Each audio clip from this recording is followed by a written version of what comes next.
I'd like to welcome Andy, who's a therapist, and we're going to watch his video for 6 minutes, and then after that we're going to watch a rerun of the video, and Andy's going to talk to it and explain some bits along the way. Yeah. Okay, so I'm not going to do very much of the introductions. I'll introduce myself a bit after the film. I'll explain why after the film. But I just want you to watch it, and it shows on the left-hand side my drawing, my process drawing, and on the right-hand side the process of the drawing of a patient in art therapy.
ask you to play that in a little while. Okay, so I kind of realise I've quietened things. Things have become quieter, maybe slower. Maybe you've noticed something about yourself and the noises you're making, your breathing, things have become a bit slower. But I was imagining what it'd be like to see this around the world, to see this being played around the world. And I think one of the exciting things about being here, and one of the reasons I'm so pleased that the show invited me, is because it's that thing as therapists. I'm an art therapist. That thing as therapists is how do we record, how do we remember the work that we experience? Should we record it? If we do, how do we present it? Should we present it? What do we do with the work that's happened in the session? I'm going to explain a little bit about this. I'm going to contextualise the work, but I do want you to join in. I mean, part of the thing, and I'll explain this, is about kind of risk-taking. I've made some notes, but I probably won't refer to them, because there's an element of risk in therapy about being prepared to live with and to work with and experience the unknown, the unconscious, the kind of indefinable things that run between people in therapy. So please interrupt me. Please interrupt me. Say something, do something if you want. Okay. So I did the drawing on the left, and I did this during the same time period, over about a year, of the person who did the drawing on the right. The person who made the drawing on the right was in therapy with me, so I'm an art therapist, and I was working in palliative care, in end-of-life care in a hospice. And this man, who made this drawing, made this over a period of about a year. So he'd come to the session, I'd invite him to the session, and he'd come to the session, he'd make this drawing, and I would photograph it, and I made this sequence of photographs. I would photograph it at the end of each session. They're not all the photographs, and they're not all there are more sessions than photographs, but the last drawing that you saw was the last part of that drawing that he made. So this man had dementia. That was his, and I think, do people know what dementia is? A neurological disorder that affects your memory, affects your cognition. And he had COPD, which is a lung disease that affects your breathing. And with the dementia, what would happen is that I was working in the hospice, the art therapy room was on the first floor. I would go and meet him on the ground floor, in the day unit, and invite him up to the art therapy room. But every time I went, and I saw him over a period of a year, a bit more than a year, every time I went to see him, he didn't know who I was. His dementia meant that so I felt that I had to reintroduce myself. I did have to reintroduce myself to him every week. So when you hear that, you think, okay, that contextualised the drawing that he made. In the therapy session, he hardly said anything. He was what he was in the hospice. He interacted with the nurses and the doctors and the therapists and the other patients. But in the therapy session, he became someone who was drawing and drawing silently, and I would sit next to him with them. So much of the time, I had no idea what he was thinking, what he was processing. And I would try occasionally to tease something out if I was feeling a bit bored or a bit left out, or going through my own kind of need for attention. But he continued to draw. And part of the reason I think I started recording, I didn't imagine I would make this, I certainly didn't imagine I'd be showing it to you today, was to try to work out what was going on for me, and maybe that might give me some clue about what was going on for him in the sessions. I'm an artist as well as an art therapist, and I have a studio, and one of the ways that I process the work is by drawing and photographing the work in the same way so I photograph the process of the drawing. And I didn't know I've been doing this quite a few years, and then until last year someone gave it a name. I'd assumed it was automatic drawing or something that came out of kind of abstract expressionism in the 50s in America, that kind of thing. But someone called it El Duende. Has anyone heard of El Duende? So Ridley is a term that was perhaps coined by Federico Garcia Lorca. You know the Spanish poet Lorca? Have you heard of Lorca? I'm not talking. Okay, so what El Duende is a way of drawing spontaneously. It's drawing without purpose, allowing unconscious processes to evolve and develop. And I was doing that because as an artist, I found the product difficult to see, difficult to know, difficult to live with. When you work in palliative care, you work with people who are dying, and quite often the ending to therapy just happens because they die or because they're discharged, but there's quite often no planning involved in the ending, so you're left holding the work, quite literally often, the painting, the drawing, whatever's been made in therapy. And so as a way of me, I suppose, surviving that, I began to record the work. So whenever I can, I record the sessions. So I use digital technology to record the sessions. I also use digital technology within, I use an iPad effectively, or encourage people to use iPads and digital technology in that sense. And that has its own recording method. You can watch a drawing being made. I don't know if you've seen that program where you just press a button and there's drawings. Fantastic. And that begins, I hope, to help me not only to understand what was going on in the process, but help me cope with the loss and the not knowing of that process. Does that make sense? Still very quiet. Okay. So does anyone want to say anything about the drawings that they saw? I was interested in what happens in terms of consent. That's a good question. Obviously when a person dies and he doesn't have the memory to go to the next session, so does he have the capacity to give consent? What does that mean? It's a really interesting question, because if he doesn't know who I am each week, how do I have to get him to write out a consent form every time he comes to the therapy session? And it's something that I've had to think about, and it's one of the gifts that he's given me. I should say, actually, this man is still alive. He has a wife, and I've talked to him and his wife frequently about consent and about permission to share. And every time I've asked him, and I've asked him numerous times, he said yes. And I've also, just to double check, I've asked his wife with him present, and she said yes. But the thing with dementia, and you can open this out to a kind of philosophical thing about about memory and about recollection and about what constitutes identity, is if you have what's called fluctuating capacity, sometimes you have the ability to consent, you have the cognition, you have the wherewithal to be able to know what you're consenting to, and sometimes you don't. What does that mean in terms of a process within art therapy? I think one of the things, I'm trying to put words into your mouth, is it did look quite fractured. Sometimes the nose became big, sometimes it became small, sometimes the eye. Does that resonate with people? What? If we just think about the portrait.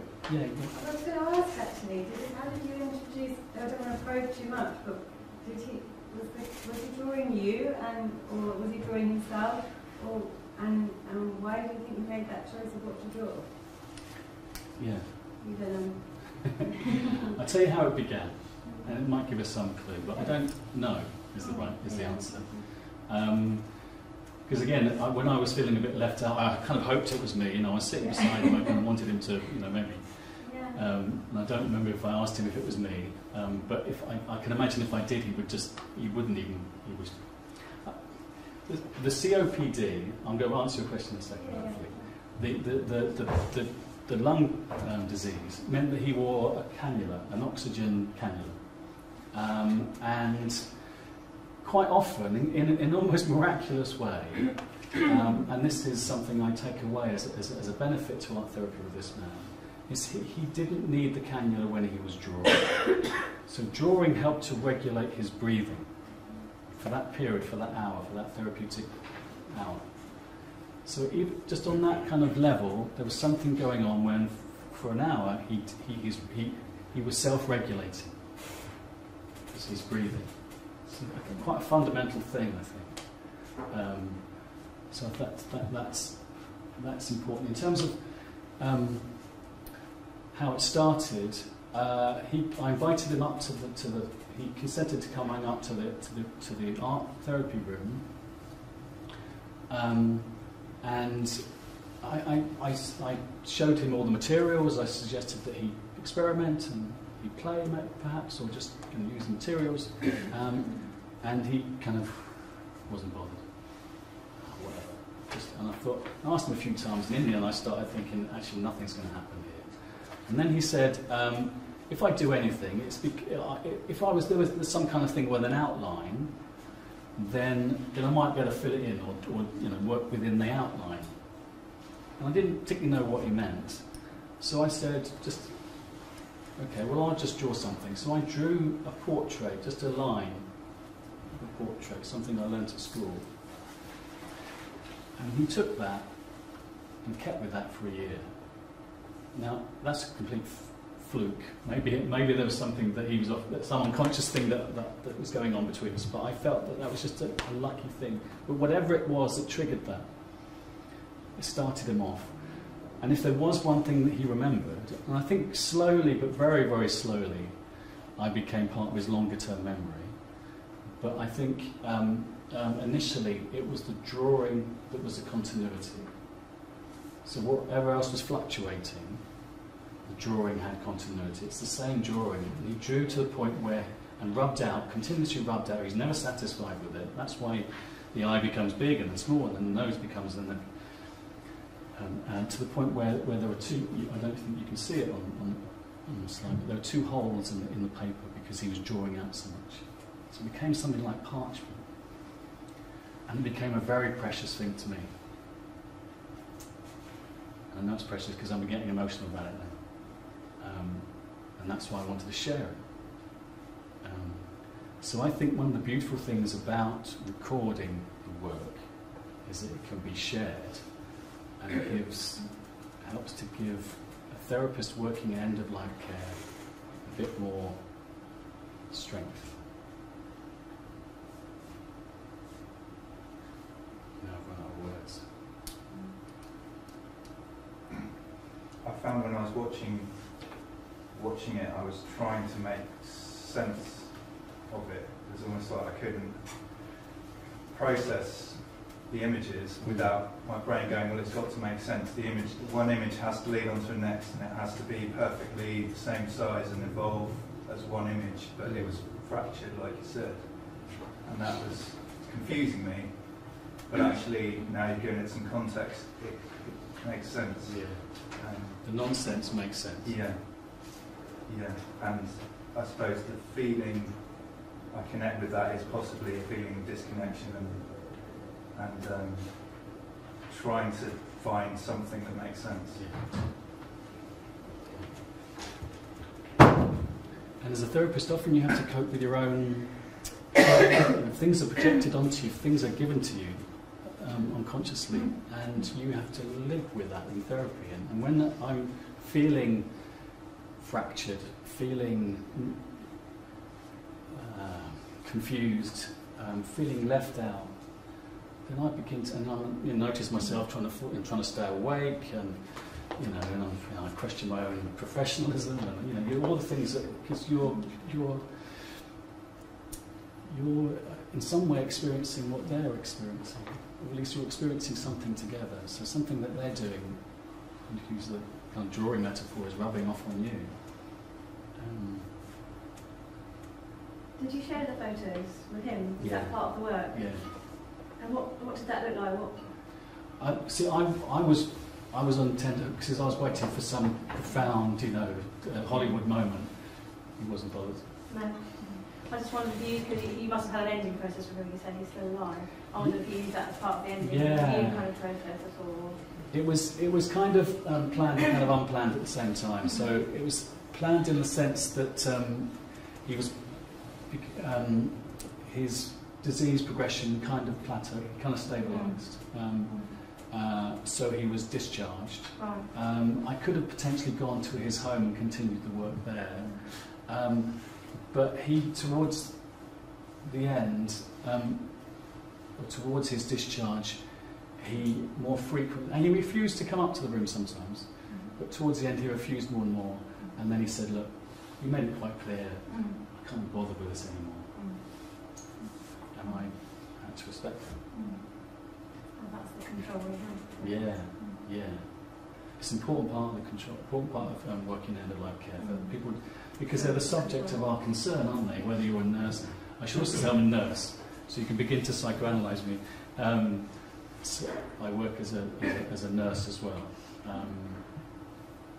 but yeah, it's definitely important for people who are in that situation to be able to say, I don't want you. Well, there's so little control over life, Yeah. to have that. Yeah, because they're prodded and pushed and injected and. Okay, so now I'm going to show the film again, and you can talk if you want to, but in the context of what you now know. And I can send you my notes on that. So I just want to say thanks again for inviting me, and yeah, please feel free to ask questions or talk as we show it again. It was just more comment on it, but I just thought it was interesting watching it that I really like how you played it out. And for me personally, your images don't really make sense to me or don't connect to me as much until I see them with his, but then his I feel like can stand alone, if that makes sense. Yeah. It was something like, I just kept thinking about like disintegration, but it was more like a melting or something. I don't know, it was just some sort of a fading in and out. I don't know, it was just like, not really a question, it's more of a comment. It's just interesting. I feel like his can hold on to themselves a bit more. Yeah. No, I agree. I think one of the things about El Duende and work and kind of process work is an attempt at some kind of, through spontaneity, an attempt at some kind of authenticity. But I'm a knowing artist. I've been an artist all my life, really. I went to art school. I've learned stuff. This is a bit knowing. You know, I can't just. I have baggage. I have some of it's, you know, quite nice baggage, important baggage. But yeah, this is more knowing. Whereas his drawing comes from somewhere else. I think. I'm tempted to say less pretentious, but maybe that's what it is. You do. You have the baggage of, like, you know, compositionally, what does my mark look like? How, you know, all of those things, and sometimes I find when I feel a bit reluctant drawing with certain clients, just because I know suddenly they'll start going, oh, you can do it really well, and then I'm like, well, actually, it's not about, or, you know, and then sometimes that's a useful conversation, sometimes it's not. Yeah, you do have baggage, don't you? I feel like even when you're trying to be unconscious, there's something in it, isn't there, in what you're doing? Yeah. I suppose I take comfort in the fact that I did draw something that he used. Yeah. So something happened. Isn't it interesting that your first thought of an outline was a person? Like a portrait, like that's a visual, introduce yourself to me almost, isn't it? It's like...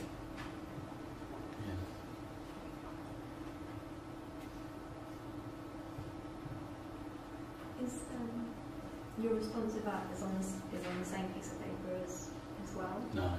No, on a separate. So this was made in my studio, and this is much bigger than his drawing. His drawing's about this big paper, and my drawing's bigger. Okay.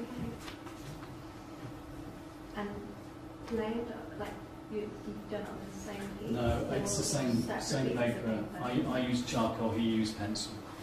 So I would draw, rub out, draw, rub out, draw, rub out. So it leaves a trace, and so in that, which I think connects to his work. When you work on the same piece of paper, you leave a trace. And I wasn't particularly conscious of and I still doubt the connection. You know, are they parallel processes? Are they not? How do they relate? Palimpsests in a way. You know, palimpsests, the books back in the day when we didn't have the sort of mass production, things would be reused and recycled over and over again. So sometimes the term is even houses with decay, the wallpaper, layer after layer after layer.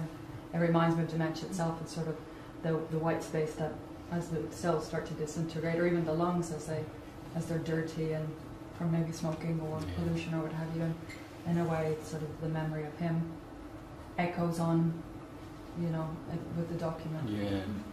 And even that idea of when you die, like when does someone actually die? You've just brought him here, so now he will kind of live on, even though he hasn't died yet. But that idea of the infinity, and I sort of think the palimpsest kind of holds that really critically. I think that's true.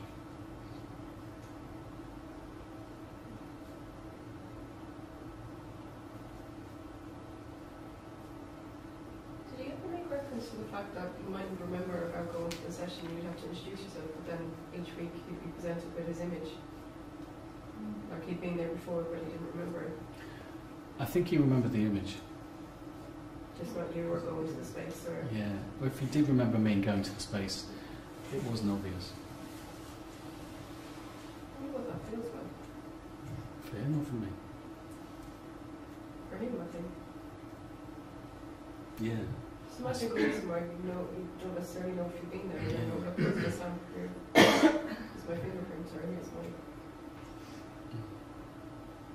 Can I ask, before you started on this project with the gentleman, did he have a history of repetitive behaviour pre his dementia diagnosis? I don't know if he had a history of it. I mean, one symptom, potential symptom of as a way of holding on to your sense of self is to relying on repetitive behaviour, because otherwise you become disoriented to the point of potentially annihilation, where you have no idea how to function. And there's lots of very scary things that potentially happen with dementia. Your sense to be able to navigate is one of those, and you might need repetitive cues to keep you on track. Often they're long-term. You rely on your long-term memory, which is the last to go. So that question was there something about something in his distant past that he was replaying? I'm giving you more. If you'd have done an apple or something like that, he'd have continued using that as a... Maybe if I'd drawn an apple. Yeah. And I would have thought of things like Adam and origins and all sorts of things. But I think this asks lots of questions of art therapy and dementia and those things. Anyway, so thank you.